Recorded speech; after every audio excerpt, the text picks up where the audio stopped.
Meus irmãos, a paz do Senhor Jesus, mais uma vez estou, Evangelista Adriano, e nessa oportunidade para gravarmos mais um tema aí da nossa lição bíblica da semana da Betel Dominical, cujo tema desta semana, a lição de número 7, Deus espera uma resposta.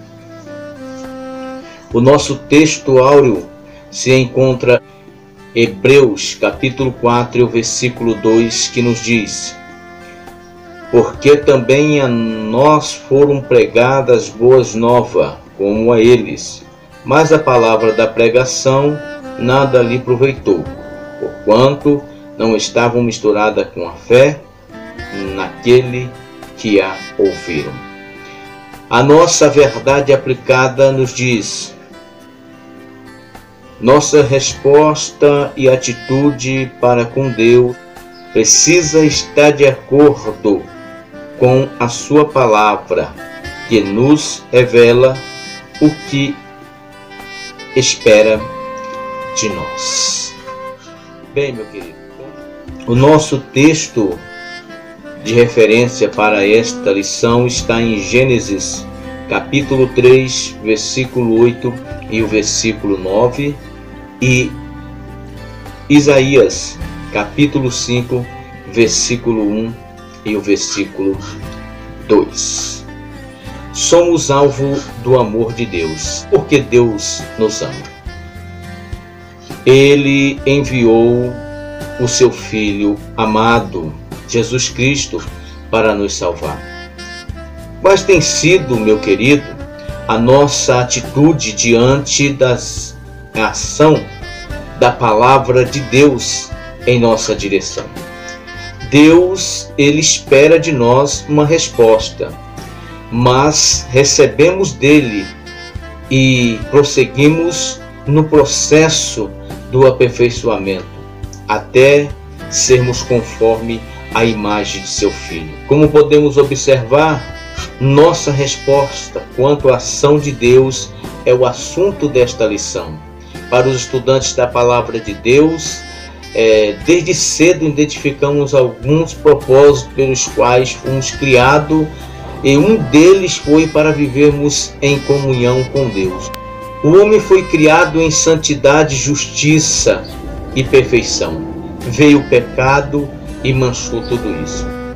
Até parecia que a partir de então o homem estaria para sempre distante de Deus. Porém, o que vemos imediatamente é Deus revelando o seu projeto salvífico de restauração a todos quanto quiser voltar a ter comunhão com Deus. A nossa resposta a esse projeto divino é o que Deus espera de mim, é o que Deus espera de você. O nosso primeiro tópico, ele fala por Deus e para Deus. O que nós precisamos entender aqui: Deus é o Criador de tudo que existe, visíveis e invisíveis. Deus é a causa de toda a criação, porque dele, por ele e para ele são todas as coisas. O homem, ele é a coroa da criação de Deus.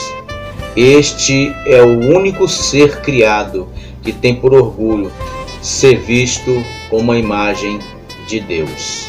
O nosso primeiro subtópico fala a respeito da revelação de Deus. Que maravilha! Deus se dá a revelar-se ao homem. Foi Moody quem disse, se não estou enganado, que a palavra de Deus é uma parte da mente de Deus dada a nós. Uma das funções mais nobres e importantes da mente humana é a capacidade de ouvir a mente de Deus, de ouvir a palavra de Deus. E se Deus se deu a conhecer a nós, com certeza, meu amado, Ele quer que vivamos e nos esforcemos e procuremos com toda a diligência imitá-lo. Irmãos, Deus quer que com toda diligência, procuremos imitá-lo. E assim, não nos precipitarmos em fazer ideias erradas a respeito do Eterno. Só foi possível e só é possível conhecer a Deus, porque Deus se revelou a nós, pois estávamos infinitamente na nossa capacidade intelectual humana distante de Deus. O nosso segundo subtópico: fomos criados para Deus. O propósito aqui a ser refletido é na persistência de Deus em se relacionar com o ser humano.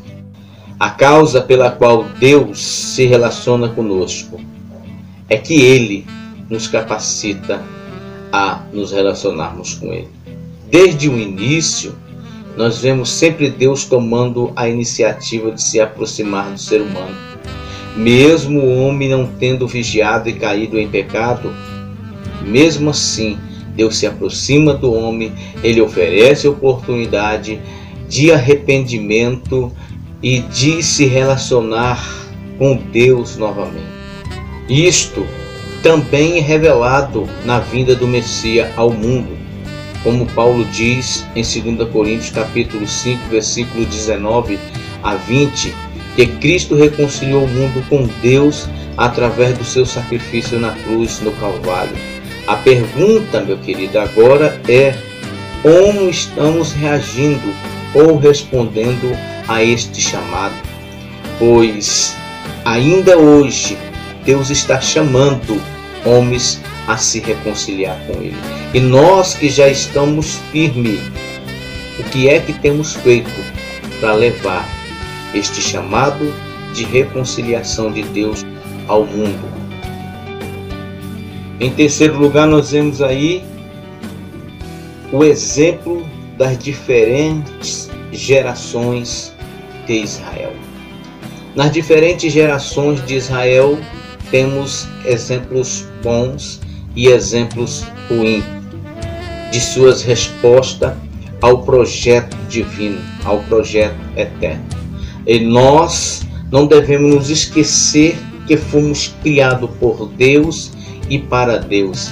E por isso temos que prestar atenção na recomendação que o apóstolo Paulo nos faz também em 1 Coríntios, no capítulo 10 e o versículo 11, quando ele diz que todas as coisas que aconteceram no Velho Testamento sobreveio como figura e estão escritos para o nosso próprio aviso. Para tanto, precisamos vigiar para que nós não viemos dar mau exemplo como resposta negativa ao propósito do Eterno, como eles fizeram. Precisamos dar uma resposta positiva dentro da perspectiva do agir de Deus em nosso favor.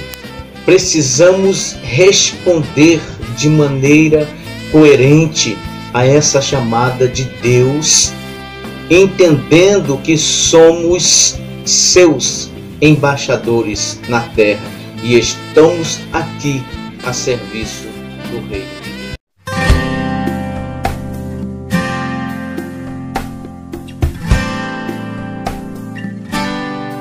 Bom, meu querido, precisamos entender que a nossa atitude precisa estar de acordo com a revelação divina. Pois, como nós podemos observar no tópico anterior, foi Deus quem deu o pontapé inicial nesta questão de se relacionar com o mundo, dando ao homem condição e instrução para que as nossas atitudes elas venham a ser correspondente a este agir de Deus, ao propósito eterno.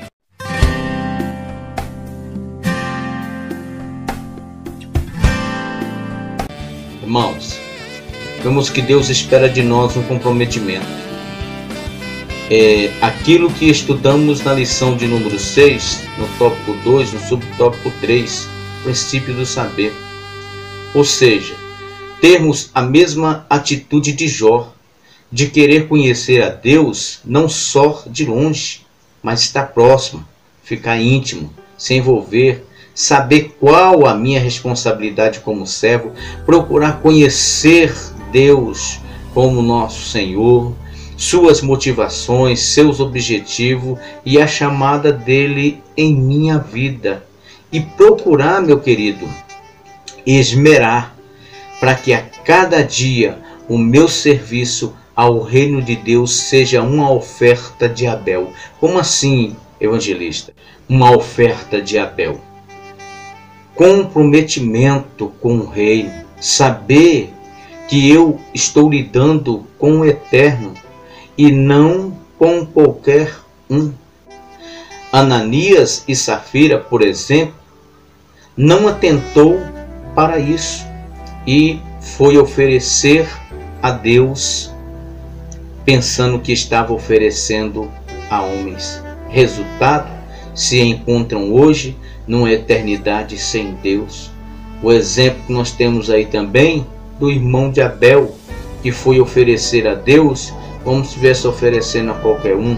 Resultado, nós também temos registrado nas Sagradas Escrituras. Irmãos, Deus espera total comprometimento de mim. Repito, Deus espera total comprometimento de mim, para lhe oferecer algo que seja com excelência, pois Ele ofereceu o melhor a nós, e é as nossas atitudes que Deus observa.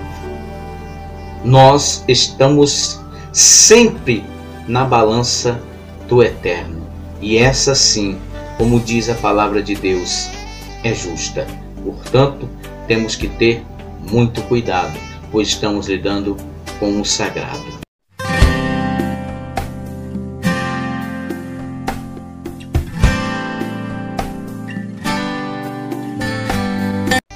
Meus irmãos, observando aqui que para nós vermos o céu por dentro, não será pelo nosso esforço. Irmãos, só nos submetendo à vontade do Eterno, à vontade divina, é que vamos chegar ao céu de glória. Nenhuma oferta é suficiente para barganhar a minha parte para com Deus a entrada no céu. Aliás, para o verdadeiro adorador, ele sabe que a sua entrada no céu, ela é mediante a fé e pela graça é que nós chegamos às mansões celestial. E assim conseguiremos avançar nesse relacionamento com Deus. Portanto, todo e qualquer esforço do homem é mero esforço, é vão. Cristo, meu querido, Ele é o caminho. Pronto, basta. Deus nos ensina como estreitarmos o relacionamento com Ele pelo tanger da sua palavra em nossas vidas. Por isso, as nossas atitudes devem ser sempre de acordo com as instruções, pois ela nos ensina o que Deus espera de cada um de nós.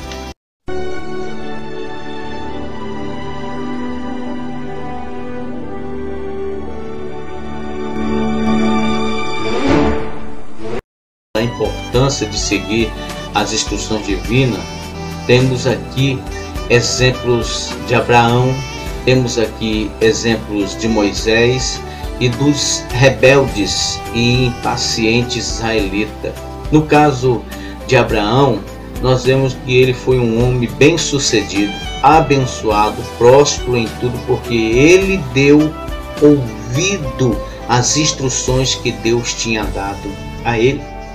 Os mandamentos, estatutos, os preceitos, as leis que foi dado a Abraão, ficou como marca da obediência de Abraão, e pela fé Abraão obedeceu, e por isso ele alcançou testemunho diante de Deus. De Moisés não se fala menos também. Moisés foi tentado a ficar pelo conselho faraótico, aonde Faraó disse para Moisés que nada, Moisés, não precisa de você ir 3 dias do deserto para sacrificar ao teu Deus, você pode sacrificar ele aqui mesmo no Egito. Porém, Moisés tinha recebido as instruções da parte de Deus, que ele fosse com todo o gado, com todo o povo, ao deserto oferecer a Deus sacrifício ali, porque Moisés, ele estava atento e ele sabia que Deus tinha um projeto de libertação para o povo de Israel e que o povo egípcio ele estaria sendo humilhado. Deus iria mostrar para Faraó realmente quem era o Senhor de todas as coisas, pois Faraó ele se achava o Senhor da época, aquele que tinha condição, aquele que mandava em todas as coisas. E Deus, através da obediência do Moisés, mostrou para Faraó uma outra coisa. Temos ainda o caso dos israelitas rebeldes e impacientes, que eles não seguiu a instrução de Deus, preferiu seguir a instrução dos egípcios. O que eles deveriam ter seguido era a proeminente palavra de Deus, porém eles preferiram fazer segundo a vontade deles, e o que aconteceu? Se perderam nesse relacionamento com Deus. Os seus corpos ficaram estendidos ali na areia do deserto e eles não puderam entrar na terra prometida. Por último, ainda temos o caso de Davi, que por um instante, ele, em algumas situações, ele foi desobediente, não seguiu a refugente palavra de Deus, e o que aconteceu? Deu com os burros na água, como se diz ditado, deu com a cara na parede, sofreu consequências. Mas todas as vezes que Davi resolveu ir pelas instruções que Deus dera a ele, Davi, assim como Abraão, assim como Moisés, foi bem sucedido, foi próspero, e o relacionamento dele com Deus a cada vez mais tomava uma proporção de intimidade cada vez mais profunda.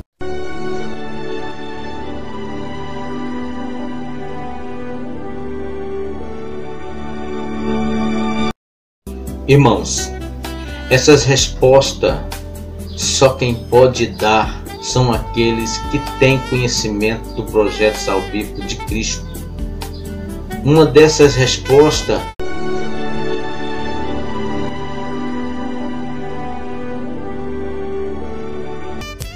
a fé como resposta para Deus. E esta fé que está sendo falada aqui não é qualquer fé. Não é a falta de fé, não é a fé parcial, não é uma fé interesseira, mas é uma fé total, é a fé sobrenatural, a mesma que Abraão apresentou a Deus.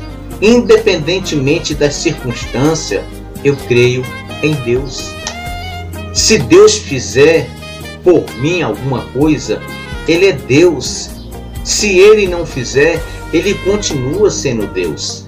Eu não sirvo a Deus pelo que Deus pode fazer por mim, mas pelo que Ele representa para mim. Pois, como nós vamos ver aí, sem fé, ou com uma fé parcial, ou com uma fé interesseira, nem adianta pensar que vai conseguir alguma coisa de Deus. Pois, desta forma, como diz o escritor aos Hebreus, é impossível agradar a Deus.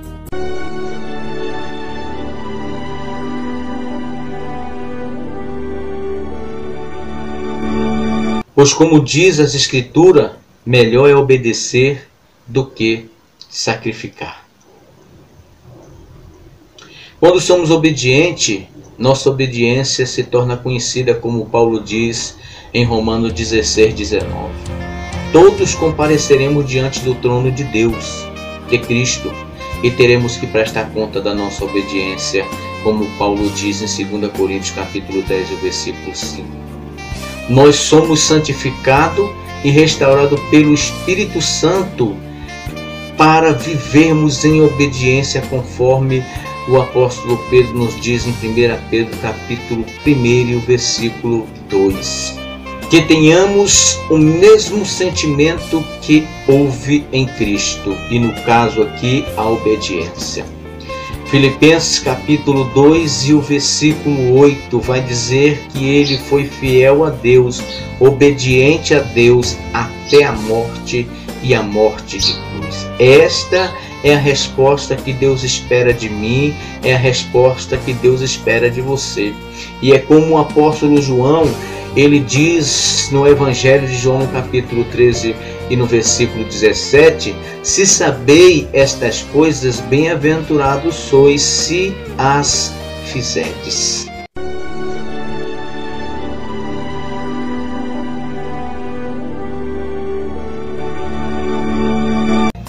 É com grande gozo e alegria que digo que tudo o que nós fazemos, ela vem como resposta a Deus.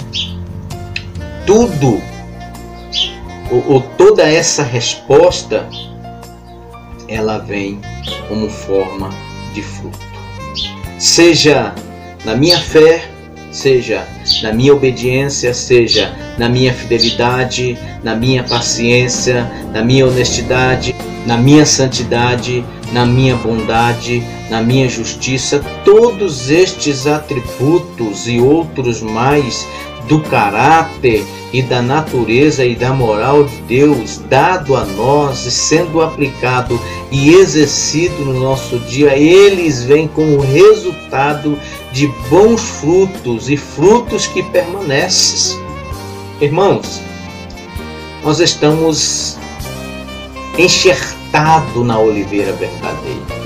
Não é para extrairmos do caule desta oliveira os nutrientes necessários para nós ficarmos aí. Não. Como nós já falamos, Deus nos dá as condições para que nós vá e demos fruto. E bons frutos, frutos que permaneçam. Caso contrário, o agricultor que é Deus vai passar com o machado em todo galho que não dá fruto, vai cortar e esses galhos serão lançados nas trevas exteriores. A pergunta que faço é: irmãos, tens sido frutífero? Deus espera de cada um respostas como esta, como manifestação a Ele, como muitos frutos, pois Ele já nos deu o necessário para podermos frutificar. A sua santa palavra, o seu Santo Espírito, a comunhão com a igreja, o corpo de Cristo, o sangue de Jesus que nos purifica de todo o pecado. O que Deus podia fazer para nos tornar frutíferos, toda a capacidade e toda a condição Ele nos deu. E nós é que precisamos ir e procurarmos sermos frutíferos. Quais têm sido as nossas respostas, atitude diante da ação da palavra do Senhor em nossa direção? Deus espera de nós uma resposta. Quanto mais reagimos positivamente ao agir de Deus em nós, mas recebemos dele o prosseguir no processo do aperfeiçoamento. Romanos capítulo 8 e o versículo 29. Então quero aqui agradecer por mais essa oportunidade que o Eterno nos dá. Não deixe aí de curtir o nosso vídeo, deixar o seu like, compartilhar, se inscrever aí no canal, apertar o sininho para você estar recebendo aí logo que postarmos a lição da semana, tá bom? Que Deus em Cristo te abençoe, nos abençoe e até a nossa próxima lição, que vai falar a respeito dos propósitos de Deus